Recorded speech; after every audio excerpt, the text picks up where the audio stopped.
अस्सलाम वालेकुम students, welcome to my channel math study. और आज हम इंग्लिश 101 का लेसन नंबर 4 स्टडी करने जा रहे हैं।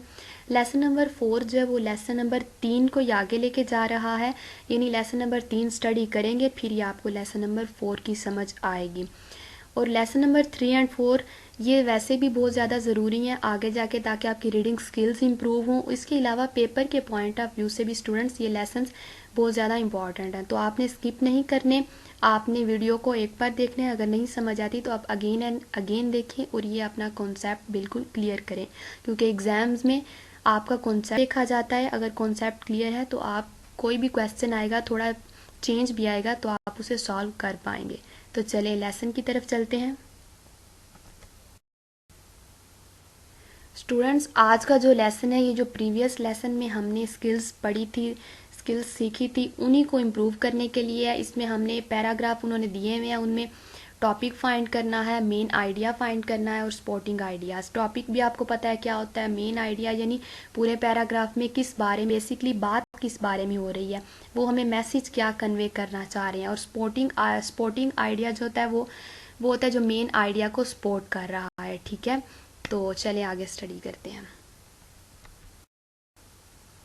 स्टूडेंट्स, आगे पैराग्राफ नंबर 1 उन्होंने आपकी प्रैक्टिस के लिए दिया हुआ है। तो ये पैराग्राफ इस तरह की अगर आप प्रैक्टिस करेंगे तो पेपर में भी आ जाते हैं, तो आपके लिए आसानी होगी। तो ये मुश्किल नहीं है। आपने अगर कोई मुश्किल लफ्ज़ यहाँ पे आ जाता है तो उसकी गूगल से ट्रांसलेशन आप फाइंड कर सकते हैं और देन आप इसको समझें। देखिए यहाँ पे जो टॉपिक है वो भी उन्होंने पैराग्राफ से लिया हुआ है, computer is a machine. Then main idea वो भी पैराग्राफ से लिया हुआ है, रेड कलर में देखें। We can make the machine do what we want it to do, यानी हम मशीन को इस तरह बना सकते हैं कि वो काम कर सके जो हम चाहते हैं। ठीक है, और जो स्पोर्टिंग आइडिया है जो कि मेन आइडिया को सपोर्ट कर रहा है, वो भी हमें पैराग्राफ के अंदर से ही मिल गया है। Machine is capable of storing and manipulating numbers, letters and characters. ठीक है, यानी मशीन में numbers, letters and characters store भी हो सकते हैं, इन पे मुख्तलिफ जो ऑपरेशन है वो भी परफॉर्म कर सकती है मशीन। ठीक है, तो ये सब कुछ हमें पैराग्राफ के अंदर से रहा है, हमने कहीं से इसे खुद से नहीं बनाया। तो आपने बेसिकली पैराग्राफ को रीड करना है और इसे समझना है। आगे स्टूडेंट्स, पैराग्राफ नंबर 2 जो है, इसमें ये भी कंप्यूटर्स के बारे में। The basic job of computers is the processing of information. For this reason computers can be defined as a device which accepts information. इन ये जैसे कि कंप्यूटर डाटा की सूरत में इंफॉर्मेशन लेता है, दैन इस पे मुख्तलिफ ऑपरेशंस परफॉर्म करके तो हमें आउटपुट देता है इंफॉर्मेशन की सूरत में। ठीक है, बेसिकली ये बात हो रही है, यानी हम इनपुट देते हैं और कंप्यूटर हमें वो जो ऑपरेशन वगैरह हम कहते हैं उसे वो ऊपर परफॉर्म करके तो हमें आउटपुट दे देता है। ठीक है, तो यहाँ पे टॉपिक इसका है प्रोसेसिंग ऑफ इंफॉर्मेशन, और मेन आइडिया है कि कंप्यूटर में एक मेमोरी होती है जो कि डाटा को स्टोर करती है। ठीक है, तो आपने ये सारा पैराग्राफ रीड करना है, तो आपको समझ आएगी कि इसका टॉपिक प्रोसेसिंग ऑफ इंफॉर्मेशन है और जो मेन आइडिया वो है कंप्यूटर में मेमोरी होती है जो कि डाटा को स्टोर करती है। ठीक है, और आपने देखा स्टूडेंट्स जो टॉपिक है वो फर्स्ट लाइन में ही मिल गया है और मेन आइडिया भी हमें पैराग्राफ के अंदर से ही मिल गया है। ठीक है, तो इस तरह आपने भी इसको रीड करना है पहले और देन आपने टॉपिक मेन आइडिया इसमें से फाइंड कर लेना है।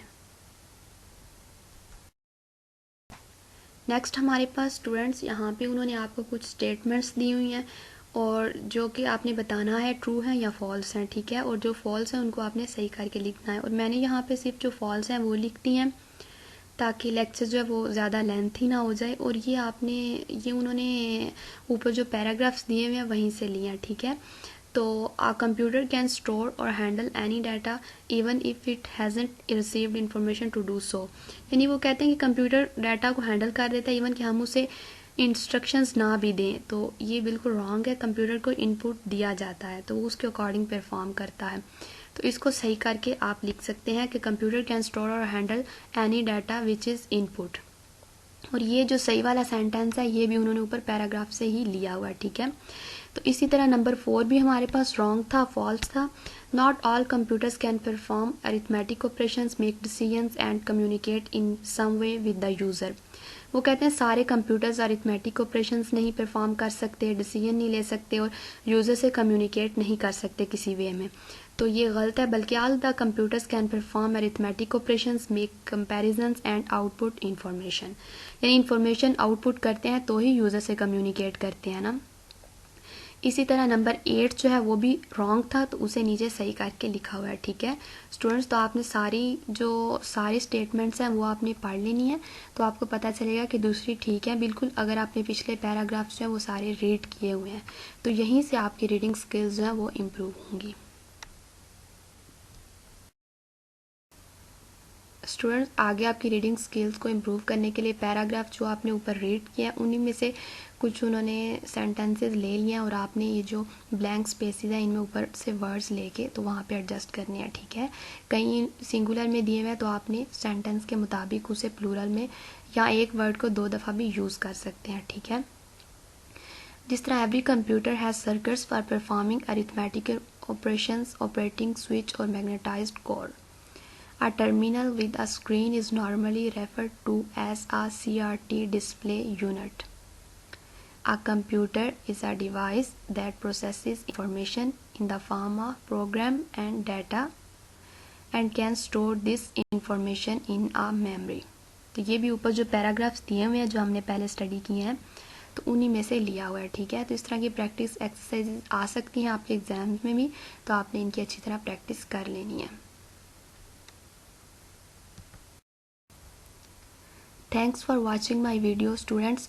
आपका लेक्चर नंबर 4 जो है वो यहाँ पे कवर हो चुका है। आपको एक दफ़ा समझ नहीं आती तो आप बार बार देखें तो आपको इंशाल्लाह समझ आ जाएगी। आप अपने फेलोज़ के साथ भी शेयर करें, तो इतना मुश्किल नहीं है। इसमें आपकी रीडिंग स्किल्स को इम्प्रूव करने के लिए कुछ प्रैक्टिस एक्सरसाइजेज दी गई, तो आप प्रैक्टिस करेंगे तो आप लोगों को समझ आ जाएगी। ठीक है, तो अगर किसी बात की आपको समझ नहीं आती तो आप कमेंट करके पूछ सकते हैं। Thank you very much. अल्लाह हाफिज़।